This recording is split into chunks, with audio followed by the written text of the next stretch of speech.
Hello, good morning, नमस्कार, सभी का स्वागत है पावर ऑफ नॉलेज लीगल मेरे इस चैनल पे। आई होप सब अच्छा कर रहे होंगे, सब अपनी लाइफ को एंजॉय कर रहे होंगे और इस लेक्चर सीरीज़ का आनंद ले रहे होंगे। अच्छे से पढ़ाई करते रहिए, ठीक है। एग्ज़ाम तो पास ही हैं और जब आप निरंतर पढ़ाई करेंगे तो उसका लाभ भी ले पाएंगे। तो शुरू करते हैं आज का सेशन। हम क्या कर रहे थे, administrative organisation and social and cultural policy. ये एक टॉपिक है जिसमें बहुत सारे सब टॉपिक्स हैं, जिसमें कल हमने सिविल सर्विसेज डिस्कस किया था, ठीक है।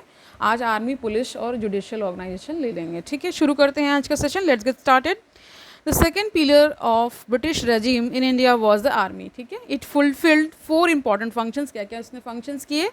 It was the instrument through which the Indian powers were conquered. यही वो माध्यम था जिसके थ्रू इंडिया की जो पूरी पावर उनके हाथों में चली गई, ठीक है। It defended the British empire in India from foreign rivals से भी बचाया आर्मी ने, ठीक है। It safeguarded the British supremacy from the ever present threat of internal revolt से भी बचाया आर्मी ने, यानी जो आंतरिक युद्ध हो सकता था उससे भी, है ना। It was the chief instrument और extending and defending the British empire in Asian Africa में भी हुआ। The bulk of company's army consisted of Indian soldiers recruited chiefly from the area at present included UP and Bihar. ज़्यादातर इसमें जो army के जो लोग भर्ती किए गए वो कहाँ से लिए गए? यूपी और बिहार से लिए गए। For instance in 1857 the strength of the army in India was कितना था? 311,400, ठीक है। ऑफ होम कितने इसमें इंडियंस थे? 265,900, ठीक है, इंडियंस, ठीक है। It's officers were however exclusively British. इसके जो ऑफिसर्स तो जो टॉप रैंक ऑफिशियल्स होंगे वो तो क्या करेंगे, वो तो ब्रिटिशर्स ही होंगे, ठीक है, fine, okay. At least since the days of Cornwallis. In 1856 only 3 Indians in the army received a salary of 300 per month. यानी इसमें बता रहे हैं 1856 का एक डाटा है कि इसमें 3 इंडियंस ऐसे थे, 3 भारतीय ऐसे थे जिनको 300 रुपये महीने की सैलरी मिल रही थी। और ये क्या था? हाईएस्ट इंडियन ऑफिसर व सूबेदार। ये इसमें सूबेदार की उन्हें पोस्ट मिलती थी, ठीक है। जो हाईएस्ट इंडियन ऑफिसर हो सकता था वो सूबेदार हो सकता था, ठीक है। A large number of Indian troops had to be employed as British troops were far too expensive. यानी कि जो ब्रिटिश ट्रूप्स थे वो काफ़ी एक्सपेंसिव थे, इसलिए इंडियन ट्रूप्स को भर्ती किया जा रहा था, उनको लिया जा रहा था। More over the population of Britain were perhaps too small. और वहाँ की ब्रिटेन की पॉपुलेशन भी कम थी, ठीक है, to provide the large soldiery needed for the conquest of India. यानी कि इतना उनके पास बल नहीं था, यानी कि जितना बल चाहिए था। किस प्रकार का बल? यानी कि जो भर्तियाँ होनी है ना, वो इंडियंस ज़्यादा हैं, ब्रिटिशर्स तो कम हैं। तो उन्होंने क्या किया, टॉप पोजीशंस पे तो ब्रिटिशर्स को बैठा दिया, लेकिन जो मेजर चंक है पॉपुलेशन का वो आर्मी में जो भर्ती हो रहा है वो इंडियंस हैं, ठीक है, fine. As a counterweight the army was officered entirely by the British officials and a certain number of British troops were maintained to keep the Indian soldiers under the control। समझ गए? Fine.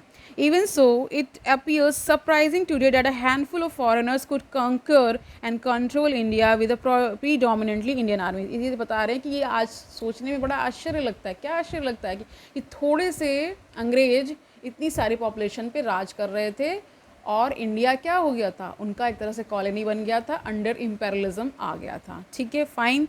आगे जानते हैं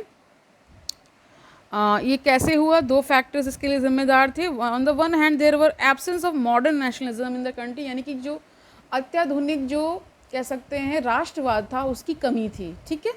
और दूसरा क्या इन्होंने बताया, a soldier from Bihar or Awadh did not think and could not have thought that in helping the company defeat the Marathas or the Punjabis he was being anti-Indian। इन्होंने देखो, जो यहाँ के सोल्जर थे ना बिहार के और अवध के, यानी जो आज का लखनऊ है यानी यूपी है, वो अवध था। लखनऊ जो अब कहते हैं ना नवाबों का शहर है।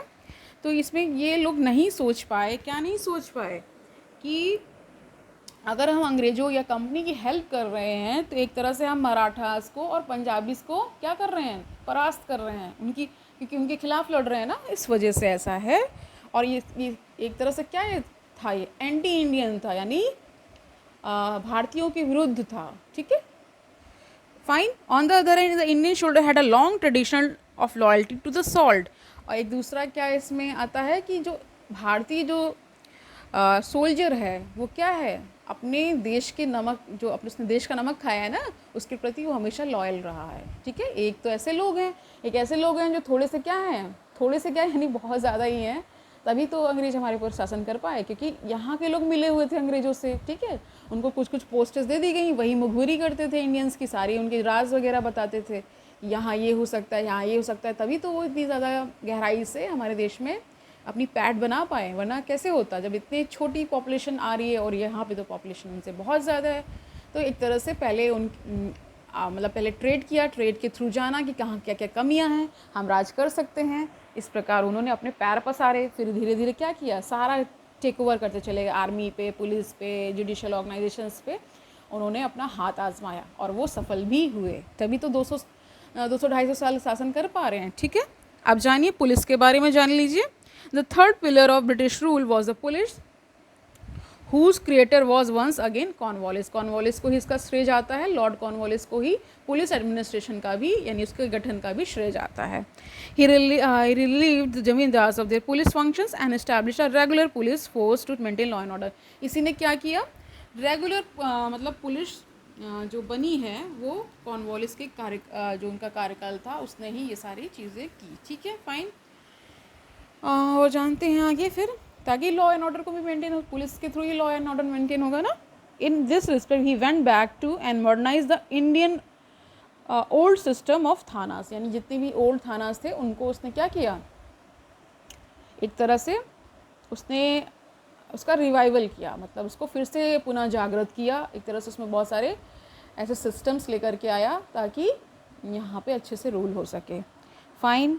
This put India ahead of Britain where a system of police had not deployed yet. यहाँ पे पूरी तरीके से अभी पुलिस का डिप्लॉयमेंट नहीं हुआ है, लेकिन धीरे धीरे इस प्रक्रिया शुरू हो चुकी है। Cornwallis establish a system of circles और थानास हेडेड बाय दरोगा। उसने क्या किया, सर्कल्स बनाए, थानास बनाए, जिसको हेड कौन करेगा, दरोगा करेगा। ठीक है, fine. Later the post of district superintendent of police was created to head the police organisation in a district. फिर उसके बाद डीएसपी की पोस्ट आ गई। ठीक है, ठीक है, एसपी डिस्ट्रिक्ट सुपरिटेंडेंट, डीएसपी होता है। ठीक है, एक डिस्ट्रिक्ट को एक तरह से उनका टेक केयर करने के लिए, देख रेख करने के लिए, लॉ एंड ऑर्डर मेंटेन करने के लिए। ठीक है, once again Indians were excluded from all superior posts. सारी सुपीरियर पोस्टेस से इंडियंस को हटा दिया गया था, एक तरह से उनको एक्सक्लूजन मिला था, मतलब उनको नहीं लिया जा रहा था। In villages the duties of the police continue to be perform by villages में विलेज वॉचमैन थे। ठीक है, who were maintain by the villagers ही उन्हें मेंटेन करते थे। The police gradually succeeded in reducing major crimes such as dacoity. इससे क्या हुआ, पुलिस जो मेजर क्राइम्स होते थे उनको कंट्रोल करने में सफल रही, जैसे कि डकैती वगैरह बहुत बढ़ती थी ना, तो उसको कंट्रोल करने में सफल रही। The police also prevented the organisation of large scale conspiracy against foreign rule, यानी कि कोई कॉन्स्पिरेसी, कोई साजिश ना कर सके। ठीक है, कोई फॉरेन कंट्रोल ही तो हुआ अंग्रेजों का एक तरह से। तो ऐसे अब तो वो यहाँ शासन कर रहे थे, तो वो एक तरह से यहाँ के नेटिव बन चुके थे। ठीक है, तो इन्होंने एक तरह से इस तरह से कंट्रोल अपना बनाया। And when the national movement arose the police was used to suppress it. जब भी नेशनल मूवमेंट कोई मतलब राष्ट्रीय कोई आंदोलन खड़ा होता था, पुलिस उसे सप्रेस कर देती थी, उसे शांत करवा देती थी, उसे दबा देती थी। ठीक है, in its dealings with the people the Indian police adopted an sympathetic attitude, यानी कि बिल्कुल भी उन्हें कोई सिंपैथी नहीं थी, बिल्कुल एकदम होता नहीं, ये मार काट सब चल रही थी, कोई भी सिंपैथी नहीं थी।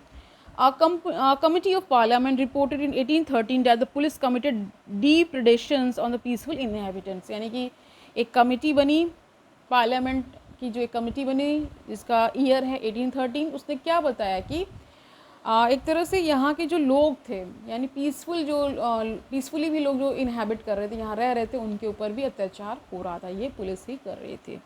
ठीक है, of the same nature as those practice by the dacoits whom they were employed to suppress। and William Bentinck the governor general wrote in 1832 ने क्या लिखा, विलियम बेंटिक ने, as for the police so far from being a protection to the people, मतलब देखो police बनाई गई कि लोगों की प्रोटेक्शन के लिए, लेकिन वो क्या कर रही, I can not better illustrate the public feeling regarding it than by following fact that nothing can exceed the popularity of recent regulation by which if a robbery has been committed, the police are prevented from making any inquiry into it except upon the requisition of the persons robbed.